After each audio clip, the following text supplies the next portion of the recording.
Ah, the release. What is the release in the golf swing? Most amateurs have no clue what the release really is or what it feels like. So let's first think about what a release means. I want you to think about what that actual word means. What does it mean to release something? Well, it means to let go. That's exactly what I want you to think about in the golf swing. No, I don't want you to actually go out and start releasing the club and throwing it down the fairway, although sometimes that can be effective as well. But the idea is that the release, what it's really all about is it's the payoff of the swing. You've worked to build up this energy, to create leverage in the swing, to create angles, which are potential energy. You've created torque. All of these things need to be let go at some point so we can release all of that stored up, pent up energy directly into the back of the ball. And that's what I'm going to talk about today, is how do you release the club properly? The release is something that has to be timed correctly, but it's not something that you deliberately try and time. I know it sounds a little contradictory, but bear with me for just a moment. It'll all make sense in a second. The release, it really happens super late in the swing. Now, for most amateurs, it happens very early in the swing. You've probably gone to the top and perhaps you've seen yourself look like this. You just start throwing the club away. This is casting the club or club head throw away. And that's releasing all that stored up energy way too soon. So by the time the club comes down to the ball, it's actually decelerating. There's nothing left. You have no energy stored up left, so you've released it too soon. We need to time that release to get it just right at the bottom, so we need to understand how this process works. Well, what do we really have to release in the swing? Well, let's start with the body. That's the simplest stuff. That's moving the least amount. So what is the body doing at impact? Well, it's actually slowing down. The body's decelerating at impact. We can easily measure this with 3D motion capture and all sorts of tools that we have nowadays. So there's no question that the body's decelerating rapidly as the club begins to approach the ball. So there's really not a lot the body's doing in terms of helping release the club to add more speed per se. So what else do we have left? Well, our arms and hands are the only thing that are still kind of moving fast at this point as we come in late into the swing, but even the hands begin to decelerate at impact. So what we really have to understand is that if the arms and hands and body and everything are slowing down while the club is speeding up, how does that work?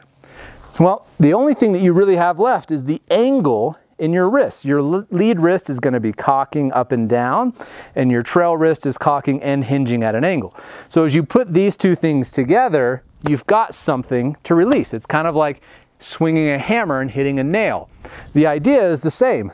If I have this angle to release, I can put some speed into the ball with a very small swing, and you can see my body is barely moving at all.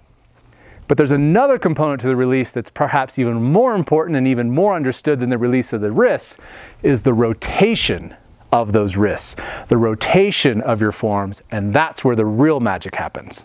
A lot of golfers have been misled into the belief that you don't rotate your arms because that leads to inconsistency. But here's the simple truth about it. All the tour pros rotate their forearms. Even Zach Johnson, who I think is kind of considered the prototypical body guy who's really rotating his body through the hitting area very aggressively. But even Zach Johnson's rotating his wrists over. In fact, as I've talked about many times before, all the pros rotate their wrists. You have to do that or you're leaving a ton of speed on the table.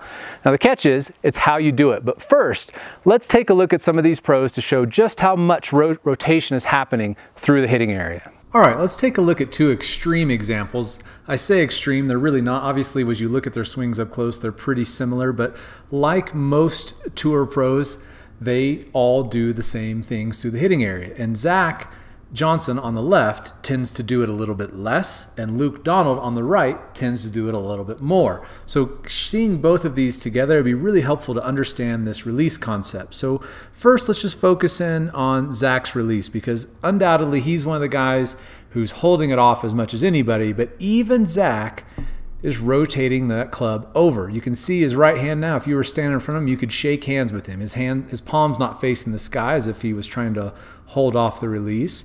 He's clearly letting that club head rotate over, and you can see the toe of the club turning over. The club's already pointing over here off behind him. That's rotation. That's the release. Now, if we look over on the right and we look at Luke Donald, he just does this a little bit more.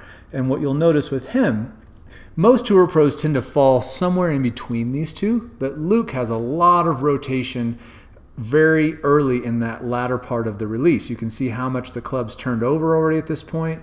and how much you can see how much of his left glove that you can see. In Zach's, you can see just a little bit, certainly indicating rotation, but not nearly to the same degree that Luke Donald does. And then what you see in the release as we get to the final part of the swing, look how much more strain is put on Zach's body. Obviously, put yourself in this position and feel what it feels like. You're not going to want to hang out here very long. And Luke's in a completely different position. He's almost bordering on what I would almost call a pro flip here. But it's a lot of rotation, but like I said, most tour pros fall somewhere in the middle. So let's take a look at a couple other pro examples. Take a look at Jon Rahm. He's one of my favorite swings on tour right now. It's such a simple, compact move. It's so great and represents the AXIOM movement so well. But let's just focus on his release here. Notice the logo on his glove is pointing straight at you right now as you're looking at the screen from the face-on view. And watch how much rotation. Now it's already rotated 90 degrees from just a milliseconds before impact. You can see the logo on the glove, but at impact, it's already turned 90 degrees pointing down the target. And now watch just how aggressively he releases that club. That's amazing. Watch his right arm. If you look at from down the line, we can see one of those checkpoints I just gave you, or I'm about to give you, where you can see the club is actually toed slightly in. That's how much rotation is happening from slightly toed up or slightly toed in halfway down, square, and released. That's how you release the club like a tour pro. Now you may be thinking to yourself, no, wait a second, I've got a really strong grip. I can't release the club like that. I'm gonna hook the snot out of it, right? Hook it right off the planet. Well, let's take a look at somebody else on the tour who has a really strong grip, Bubba Watson. Now, of course, I flipped him around to righty here since that's what most people play golf as these days. And as you'll see as he comes down, even with that massively strong grip, look at how much rotation is happening during the release. Look at that. It's all rotation. That's all that's allowing the club to keep moving independently of his body. As I mentioned, your body's slowing down at this point in the swing. The only thing that's happening is your forearms are rotating and the wrists are uncocking and unhinging. You can see his body's moving very little, but there's no question. Look at the amount of rotation. Look at his watch. It's pointing down at the ground, and now it's pointing straight at you. That is rotation. You may be wondering, well, does it change from a driver to an iron? Absolutely not. A release is a release. It's the same.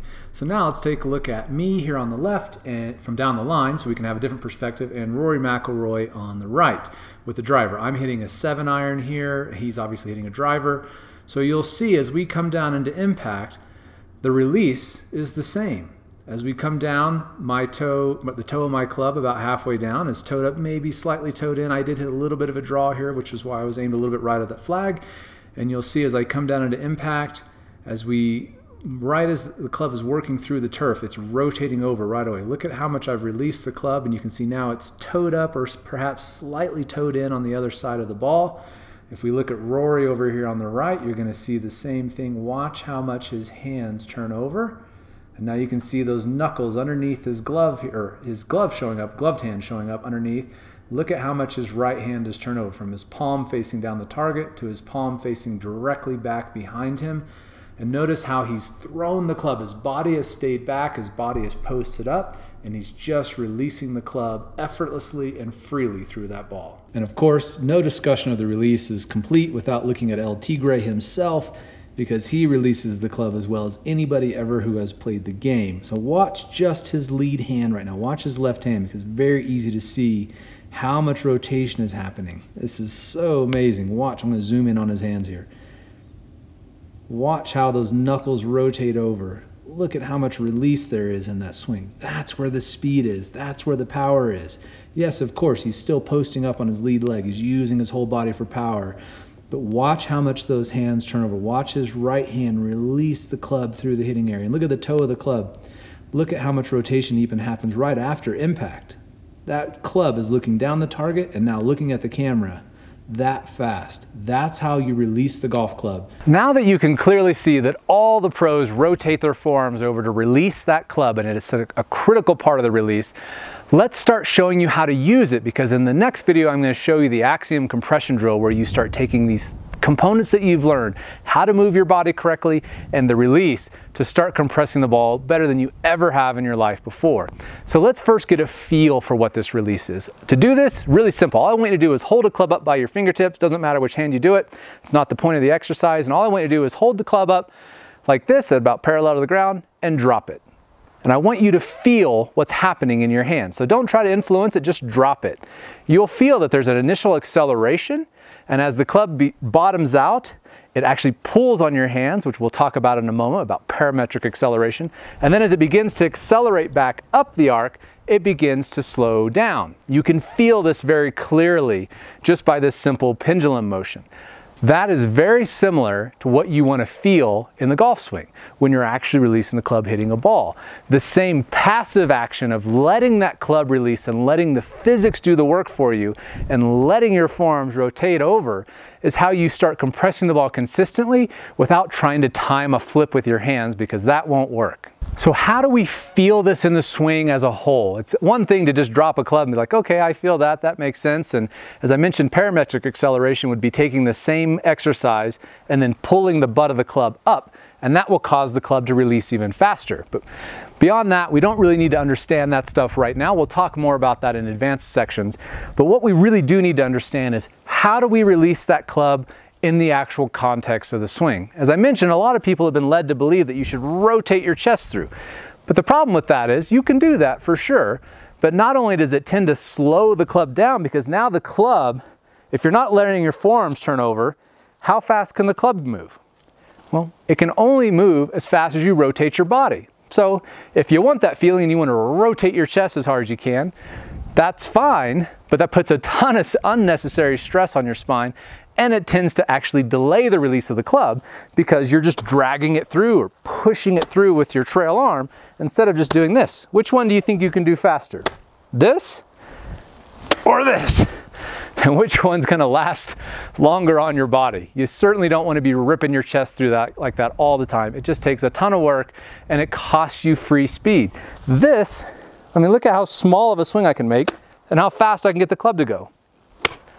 That's speed, and that's what the release looks like and feels like in your swing. So how can we start getting a feel for this? Well, at first, all I want you to do is take your club with both hands and just start swinging back and forth. Don't worry so much about the body movement. We'll introduce that back in just a moment. But I want you to get the feeling of your hands letting rotation happen and letting your wrists unhinge and uncock.